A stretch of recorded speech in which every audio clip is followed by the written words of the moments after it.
Let me recognize my problems have been solved. Let you recognize your problems have been solved. What's good, fam? We made it to lesson 80 of A Course in Miracles, and today is a very powerful lesson. Like all of them, today we are going to be building off of what we discussed yesterday, and we are going to again talk more about the theme that we may think we have many different problems, but at the very core of all those many different problems we think we have, there is only one.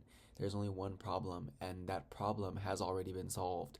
That problem that we believe exists is our belief of separation, that me and you are separate from one another, from the things we desire, from the people we don't like, from our creator. We believe we're separate from one another, and that is just not so. And we're going to understand why that is a little bit more in depth today with lesson 80. So if you got the book, let's go ahead and dive straight in. And if you don't got the book, make sure to use the PDF in the description. And let's be blown away like usual for the information that is going to be provided today. Let's go ahead and begin. Lesson 80. Let me recognize my problems have been solved. If you are willing to recognize your problems, you will recognize that you have no problems. Your one central problem has been answered, and you have no other. Therefore, you must be at peace. Salvation thus depends on recognizing this one problem and understanding that it has been solved. One problem, one solution.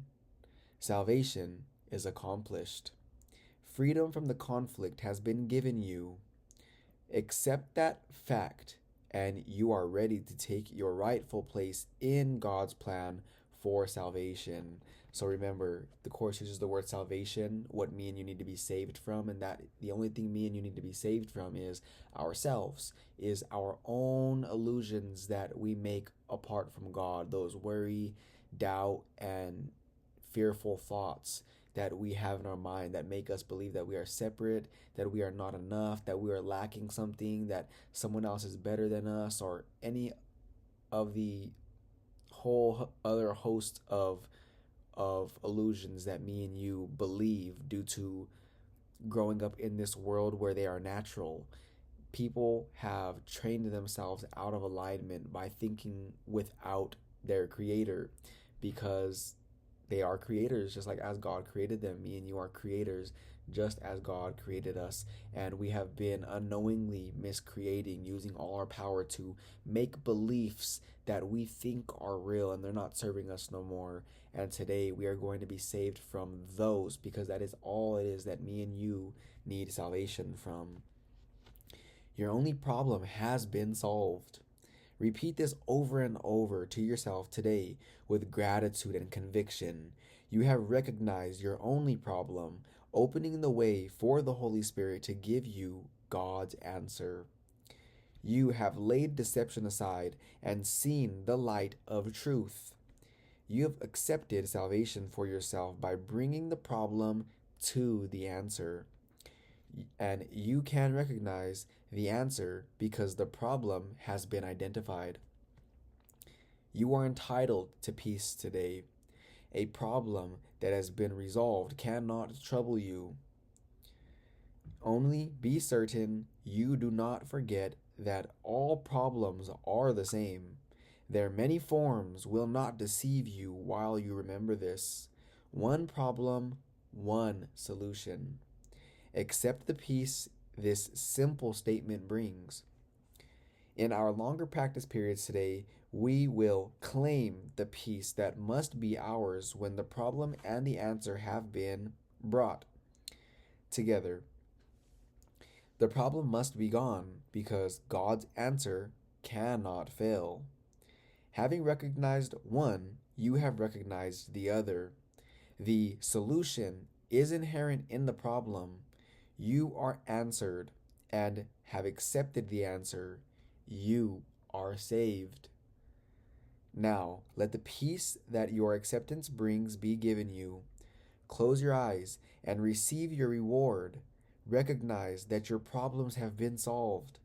Recognize that you are out of conflict, free, and at peace. Above all, remember that you have one problem and that the problem has one solution. It is in this that simplicity of salvation lies. It is because of this that it is guaranteed to work. Assure yourself often today that your problems have been solved. Repeat the idea with deep conviction as frequently as possible. And be particularly sure to apply the idea for today to any specific problem that may arise. Say quickly, let me recognize this problem has been solved.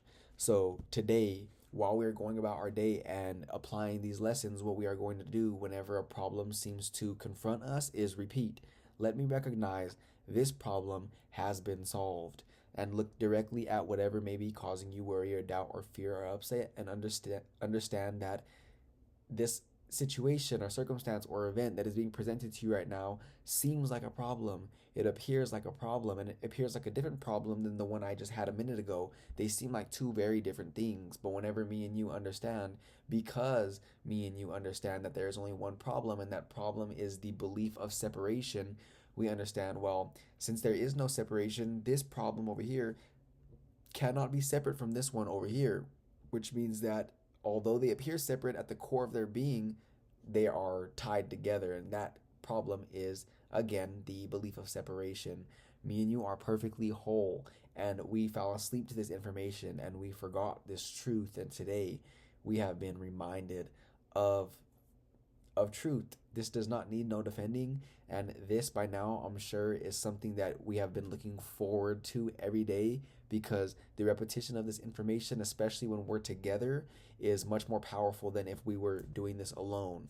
Although we can still receive the benefits of doing this work alone, but sometimes it's important to have guidance. Sometimes if it's important to be led by somebody who is there already, so that way you could get there as well. And that's exactly what the course is doing for both me and you. The course is written by Jesus, and Jesus is guiding us to this beautiful state of mind that me and you are at. And we have to understand that this mind training we've been doing for the past 80 days was definitely necessary, and we're not done just yet. But just understand that this is me and you taking control of our mind, which is one of the most powerful things we could do, because now we understand that although there's so many different forms that the world may take out there, there is only one cause, which is you. And by you being in a state of mind at peace and in harmony with yourself and at one with all that is, and you have an awareness that you are at one with all that is, then this world becomes so much more beautiful, so much more loving. Interactions are more pleasant. You go through this world in a way that just satisfies you all the time. Nothing could dissatisfy you, because your perception is healed. You see the satisfaction in every single thing that is presented to you.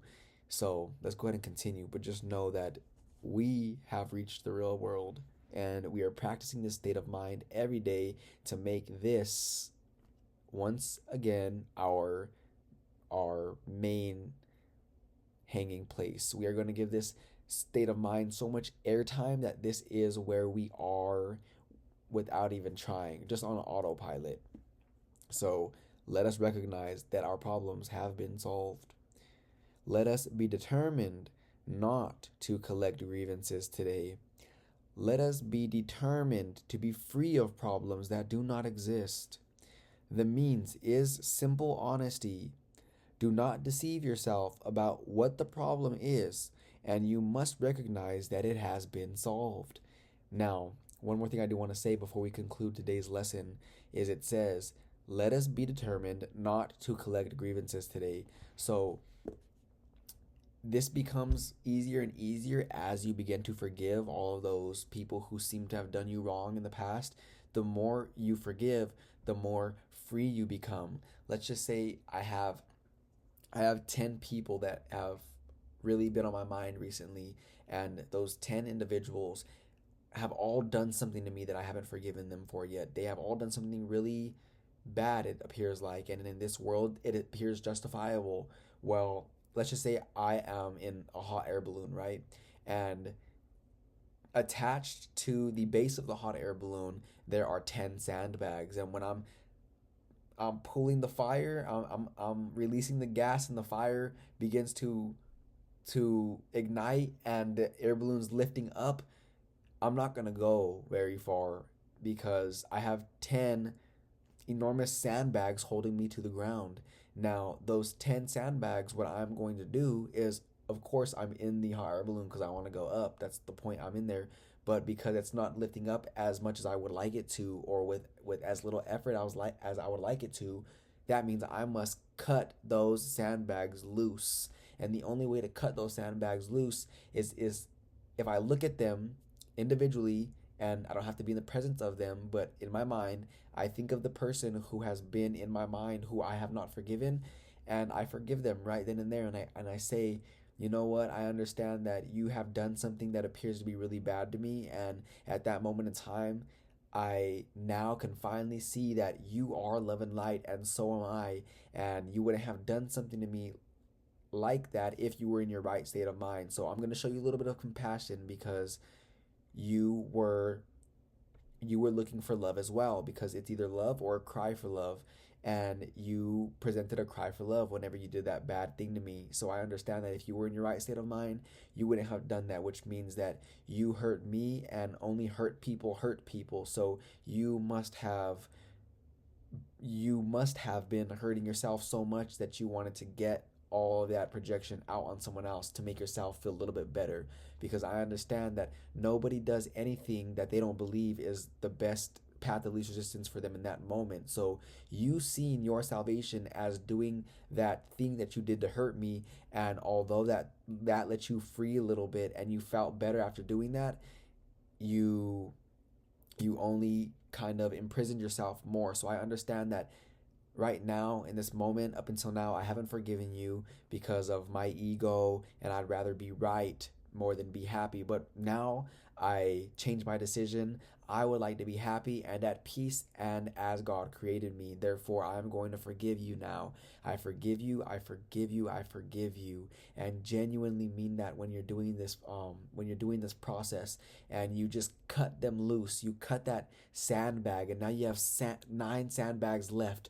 And as you cut that first sandbag, the hot air balloon began to elevate a little bit. You're getting somewhere.